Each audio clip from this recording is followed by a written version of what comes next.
당대회가 이틀 앞으로 다가온 가운데 김정은 체제 불안정성에 대한 우려가 높아지고 있습니다. 당대회가 김정은 제1위원장에게 득이 될지 실이 될지 분석해 보겠습니다. 한국국가전략연구원 문성묵 통일전략센터장, 김정봉 전 국정원 실장과 함께합니다. 어서 오세요. 안녕하십니까. 우리나라의 한 연구원이 전문가들을 상대로 조사를 해봤더니 김정은 체제가 불안정하다라는 의견이 지난해보다 2배가 높은 결과가 나왔다고 합니다. 어떤 근거로 이런 내용이 나온 걸까요? 아마 제 기억으로도 저도 아마 그 설문에 응했던 것 같은데 네. 저도 불안정하다고 비슷하게 답변하셨나요? 그렇게 한 것 같은데 불안정한 이유가 여러 가지가 있지요. 일단 불안정성이 높다고 하는 것은 안정되지 못했다는 얘기거든요. 김정은이 집권한 지가 5년이 됐지만 네. 아직도 김정은 스스로가 불안해하고 있다. 최근에 그 불안정성이 구체적으로 나타나는 증거 중에 하나가 네. 북한이 이제 핵 미사일 도발을 했잖아요. 그것 때문에 국제사회가 전례 없는 초강수의 제재에 들어갔고 그것이 결과적으로 북한의 그렇지 않아도 어려운 그 경제 상황을 더욱 어렵게 만들고 그것이 북한 내부를 흔드는 네. 요인이 될 수 있는 거거든요. 또 한 가지는 김정은이 집권한 이후에 했던 것이 결국은 공포 정치예요. 그 장성택이를 비롯해서 네. 김정은 정권을 세우는데 1등 공신 역할을 했던 그런 사람들을 무자비하게 숙청하고 처형하고 하는 그런 조치들을 했단 말이죠. 북한 내부에서 정권을 안정시키기 위해서는 원로가 트여야 되고 네. 특히 어떤 결정들을 할 때 김정은에게 이건 됩니다, 이건 안 됩니다, 이런 방향으로 가야 합니다. 이런 이야기를 할 수 있는 여건이 되지 않는다. 최근 핵실험, 핵미사일 도발 이후에 김정은이 보여주는 북한의 일련의 행태들이 바로 그런 것들이다. 무수단 미사일을 실패했는데 2번, 3번 쏘고 반복 실패를 하는 것이 결국 북한 내부의 그런 모습을 여실히 보여주고 있는 것이고 또 한 가지는 네. 결국 김정은 정권을 향한 주민들의 동요, 민심의 이반이 나타나고 있는데 그 대표적인 사례가 중국에 있는 북한 식당 종업원들이 집단으로 탈북을 해서 네. 대한민국에 귀순을 했고 그 외에도 여러 가지 들려오는 소식들이 북한 내부에서 이게 7차 당대회를 통해서 70일 전투를 하고 주민들을 쥐어짜는데 이게 과연 누구를 위한 대회냐. 이런 것들이 결국 북한 내부를 불안하게 만들고 앞으로도 김정은 정권이 안정성보다는 불안 쪽으로 갈 가능성이 더 많다. 이것이 전문가들의 견해가 아닐까 생각합니다. 네.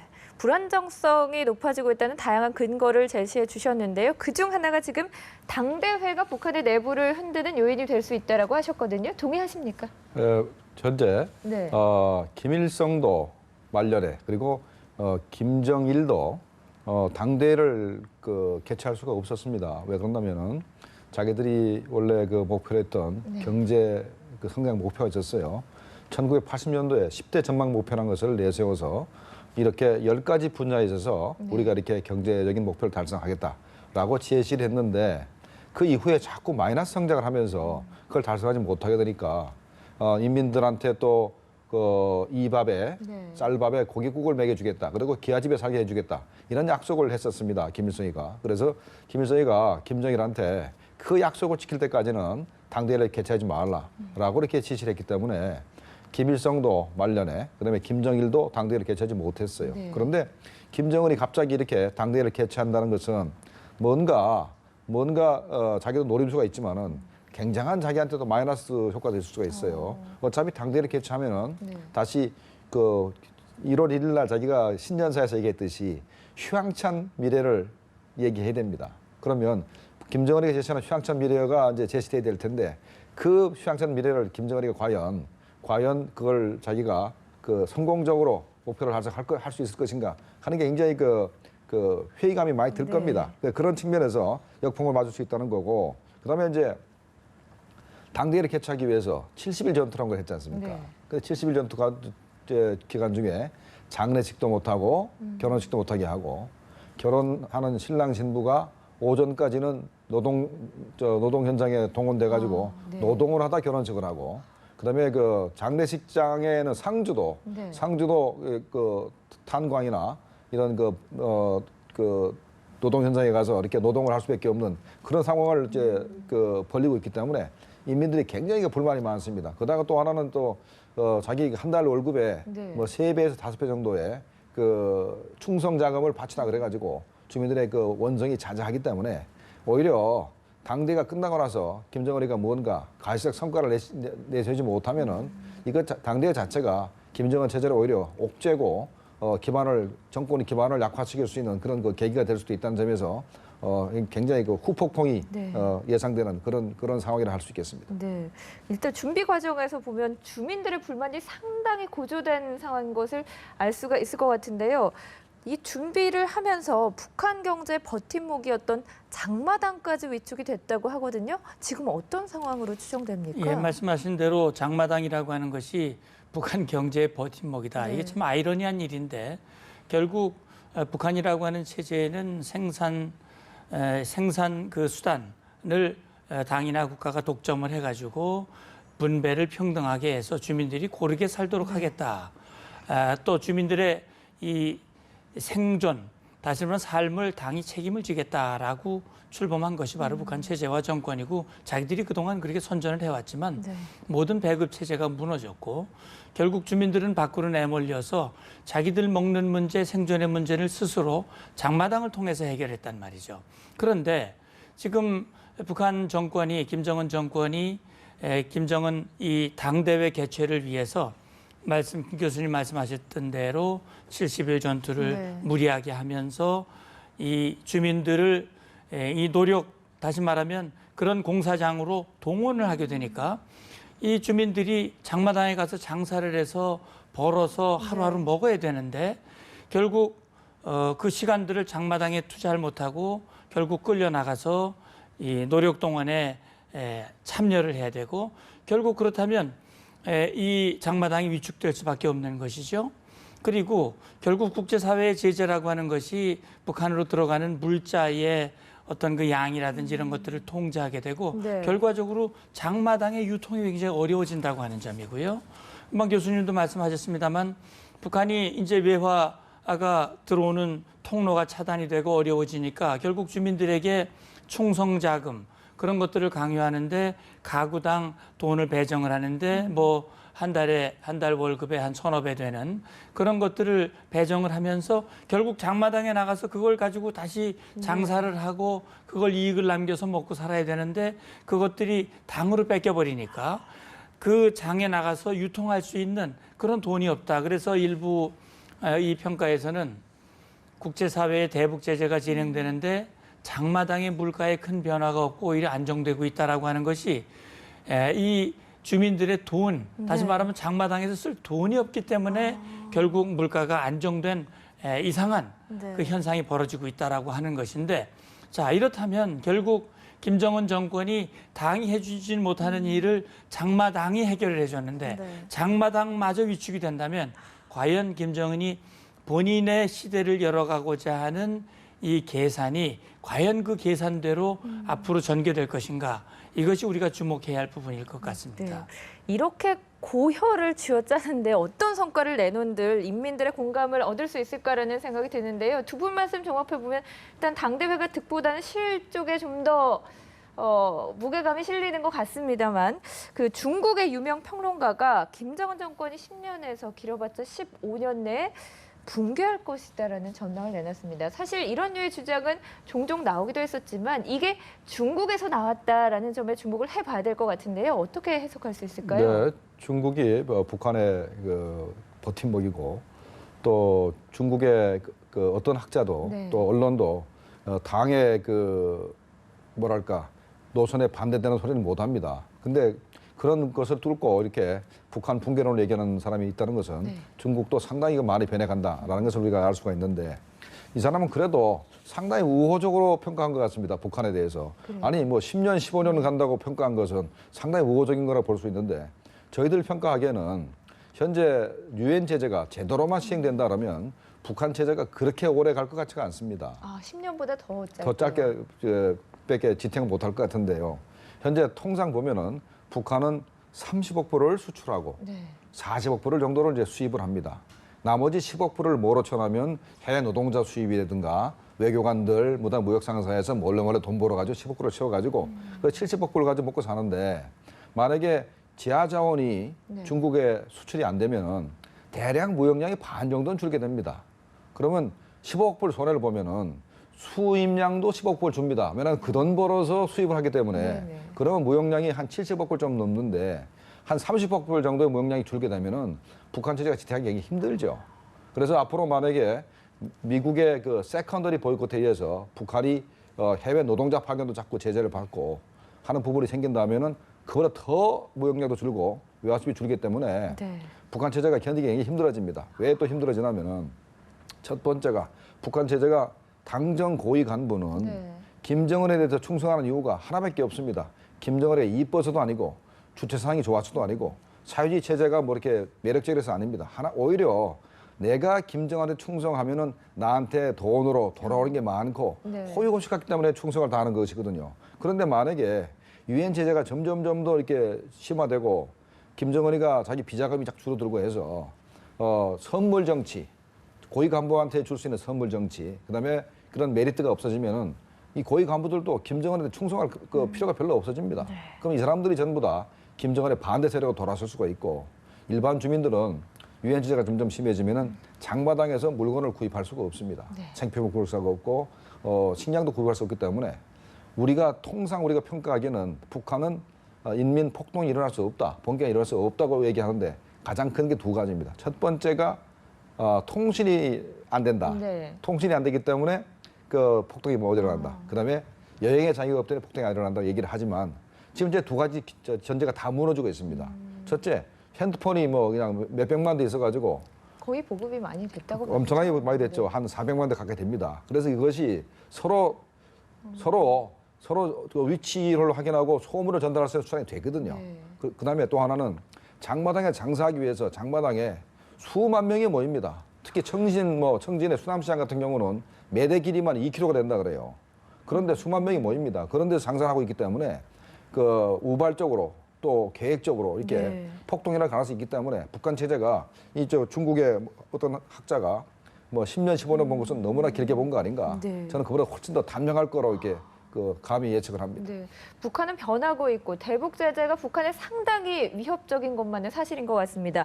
중국뿐만 아니라 미국에서도 비슷한 얘기가 들려왔는데요. 힐러리 클린턴의 그 외교 책사인 웬디 셔먼 전 국무부 정무차관이 북한의 내부 붕괴나 쿠데타 가능성에 대해서 언급을 했습니다. 이게 좀 이례적이라고 봐야겠죠? 예, 지금 김 교수님께서 말씀을 하셨어요. 그러니까 지금 이제 북한 정권을 지탱하는 것이 저는 두 가지라고 보거든요. 하나는 철저한 통제와 억압입니다. 네. 통제와 억압을 통해서 그러니까 감시죠. 감시, 통제, 억압 그런 것들을 통해서 이제 주민들을 통제하고 또 한 가지는 정보를 차단하는 것인데 외부로부터 들어오는 정보. 그러니까 주민들이 이 북한 내부와 외부 세계를 비교할 수 없도록 만들고 그런 것들을 통해서 주민들의 어떤 불만 표출을 막는 그런 이제 방법으로 이 두 가지의 기제로 지금 정권과 체제를 유지해오고 있는데 사실은 지금 이 두 가지가 흔들리고 있단 말이죠. 특히 이 공포, 폭압, 통제 이런 것들이 조금씩 느슨해지고 그다음에 외부로부터의 정보는 핸드폰 또 외부로부터 들어갈 수 있는 예를 들어서 뭐 북한 주민들 웬만한 사람들은 네. 드라마도 보고 또 우리 대한민국의 방송도 청취하고 이런 것들을 통해서 외부의 정보를 알게 되고 네. 그렇게 되면 결과적으로 북한이 흔들리는 요인이 될 수 있다. 내부적인 붕괴 요인이 될 수 있다라고 보는 건데 이제 쿠데타 얘기를 했단 말이죠. 네. 사실 이것은 뭐 어제 오늘의 얘기는 아닙니다. 김일성이가 사망한 1994년에도 그랬고 또 김정일이가 죽은 2011년에도 북한 내부의 붕괴 또는 그런 쿠데타라든지 이런 정변을 통해서 북한의 급변 상황이 일어날 가능성에 대해서 예측들을 했지만 사실은 그런 예측보다 북한 정권의 수명이 길어지고 있는 건 현재 현상이거든요.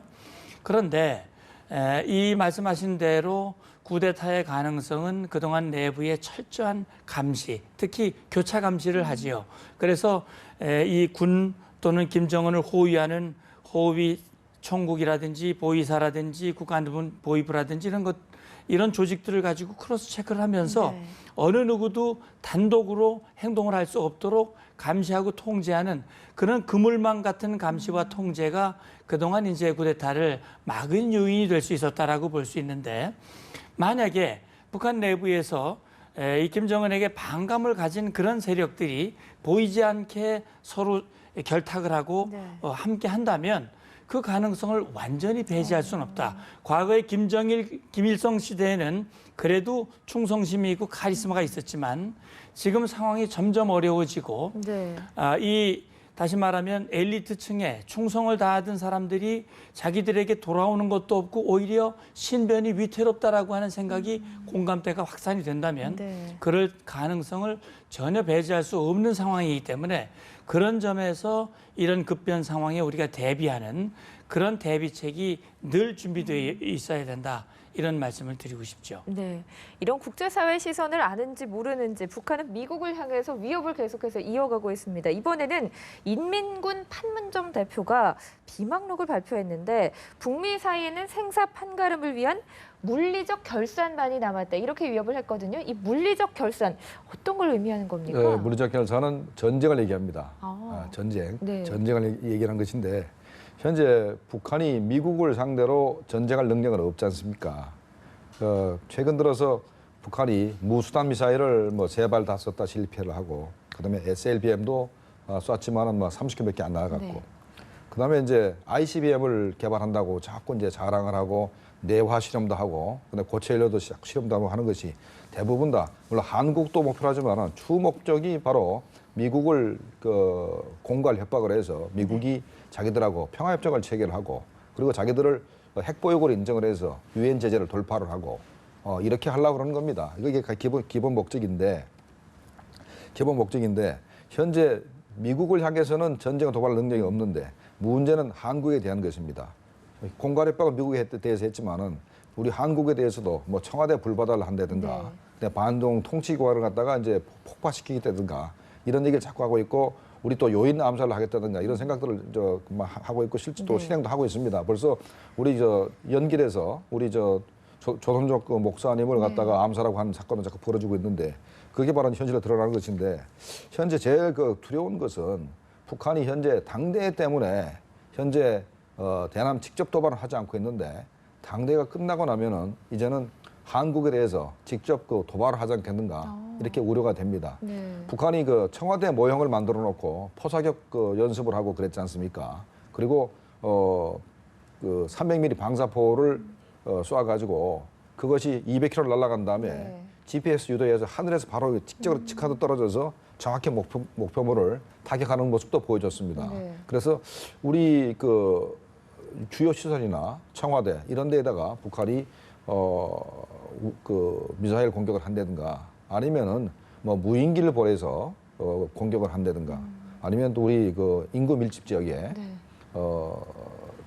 자살 폭탄 테러를 감행한다든가, 또 그렇지 않으면 우리 많은 무역선이 중국과 한국, 그다음에 뭐 동남아시아에서 왔다 갔다 하는데 인천항으로 들어오기 전에 공해를 통과하지 않습니까? 공해상에서 우리 화물선을 격침을 해가지고 우리한테 충격을 주거나 하는 그런 행동을 할 가능성이 있기 때문에 우리 정부는 일단 당대가 끝나고 나서는 이제는 당대에 집중할 게 아니고 북한이 어떤 식으로 도발할 것인지에 대해서 관심을 가지고 계속 경계를 강화해야 될 필요가 있다고 생각을 합니다. 당 대회 후에 뭐 대화제의 가능성보다는 도발 가능성을 훨씬 더 높게. 그 대화라는 것은 일단 생각하시는군요. 목표가 한국이 아니고 미국입니다. 4월 3일 날 국방위원회 대변인 담화가 나오는데 제재가 능사가 아니다. 해결책은 대화에 있다. 라는 얘기를 하고 있는데, 대화라는 것은 대미 평화협정 얘기합니다. 평화협정 얘기는 뭐냐면 자기들 핵보유국으로 인정해주면 핵보유국 대 핵보유국으로서 미국과 북한이 나란히 마주 앉아가지고 당당하게 핵감축 협상을 하고 주한미군 철수를 논의하고, 그래서 평화협정을 체결하자는 얘기이기 때문에 우리 얘기가 지금 현재 아니거든요. 거기에 문제가 있습니다. 그래서 근데 미국 입장에서는 북한이 비핵화를 하기 전에는 절대로 대화에 응하지 않겠다. 이런 입장을 견지하고 있기 때문에 북한이 그렇게 얘기해봤자 미국이 응할 가능성은 별로 없습니다. 네. 그 북한은 당대회를 위한 준비에 박차를 가하고 있는 상황인데 온 매체가 김정은을 21세기의 위대한 태양이다 이렇게 칭하고 있다고 합니다. 김정은 집권 5년 저희가 쭉 얘기를 해봤지만 불안정성이 좀 확대됐다 이런 얘기 계속 들어봤는데요. 어떻게 평가를 하십니까? 예, 아마 제가 생각할 땐 지난 5년 동안 김정은이가 아버지로부터 권력은 물려받았지만 본인이 주민들의 마음을 얻는 권위, 마음으로부터 존경을 받는 그런 카리스마는 확보하지 못했어요.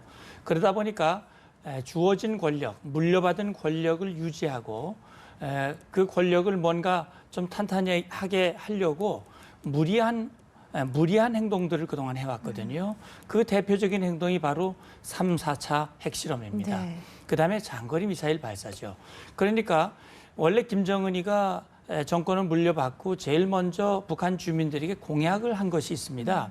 2012년 김일성 100회 생일날 네. 육성연설을 통해서 우리 북한 주민들이 다시는 허리띠를 졸라매는 일이 없도록 만들겠다. 이 얘기는 뭐냐면 본인이 북한 경제를 살려서 이제 북한 주민들이 배부르게 먹게 하겠다라고 하는 그런 약속이었는데 네. 5년이 지나도록 그런 약속은 지켜지지 못할 뿐만 아니라 오히려 훨씬 더 악화되는 상황에 있다. 그러다 보니까 북한은 김정은이가 무리하게 7차 당대회를 열어서 정상적으로 얻을 수 없는 권위를 당대회를 통해서 뭔가 얻으려고 하는 것인데 네. 그래서 5년간의 평가는 일단 본인의 권력을 강화시키는데 다시 말하면 이 충성을 무리하게 강요하는 데는 어느 정도 성공했을지 모르지만 무리하게 핵실험 미사일 도발하면서 국제적으로 고립이 심화됐지요. 경제적으로 어려워지지요. 주민들의 마음은 떠나지요. 앞으로 경제적으로 회생할 희망은 점점 적어지지요. 그렇다면 김정은이가 젊기 때문에 앞으로 오랫동안 김정은 중심의 그런 북한을 만들어 나가고 말씀하신 대로 21세기의 태양과 같은 네. 아버지나 할아버지의 버금가는 그런 지도자로서 자리매김하고 싶지만 지금과 같은 노선, 지금과 같이 업적 위주, 치적 위주의 공포 위주의 이런 정치를 펴나간다면 네. 결코 안 된다. 그렇기 때문에 앞으로 대화 제스처를 취하고 뭔가 전수적인 변화를 시도하는 그런 것 가지고 우리 대한민국과 국제사회를 움직일 수는 없을 것이다. 따라서 근본적인 변화, 국제사회의 요구를 들어주는 그런 태도의 변화가 없다면 김정은 정권의 수명은 그만큼 짧아질 수밖에 없다. 이런 말씀을 드리고 싶네요. 네, 권력은 잡았지만 권위가 없는 지도자 김정은이 당대회를 통해서 어떻게 자신의 시대를 그려나가겠다고 선포를 할지 우리가 들어봐야겠습니다. 그렇습니다. 두 분 말씀 여기서 정리하겠습니다. 고맙습니다. 감사합니다.